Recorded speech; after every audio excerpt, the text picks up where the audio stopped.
200 km de lignes, 72 nouvelles gares, voilà en chiffres le projet du Grand Paris Express, une boucle ferroviaire autour de Paris.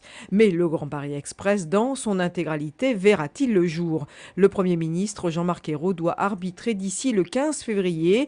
Déjà, un rapport suscite la colère d'élus yvelinois. Il est signé Jean-Marc Ozannet. Dans ce rapport, il préconise que la ligne verte, celle concernant le département et le développement du plateau de Saclay, pourrait être repoussée en 2030. Impossible, disent de Légion le président du Conseil général, l'UMP Alain Schmitz, le président de la Chambre de commerce, Gérard Bachelier, et le député maire de Versailles, François Demazière. Ils ont adressé un courrier au Premier ministre.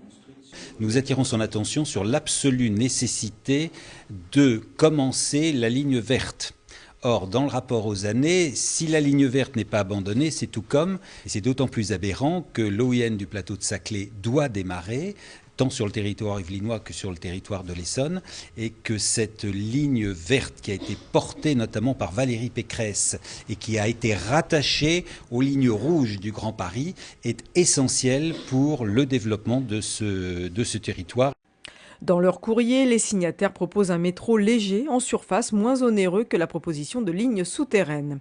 Pour rappel, le Grand Paris Express comprend 4 lignes autour de la capitale, rouge pour le nord, orange pour l'est, bleu pour le sud et donc verte pour l'ouest. Cette dernière ligne pourrait relier à terme Saint-Quentin en Yvelines à l'aéroport d'Orly, en passant par la gare TGV de Massy, permettant ainsi à Versailles d'être relié en 35 minutes à l'aéroport international.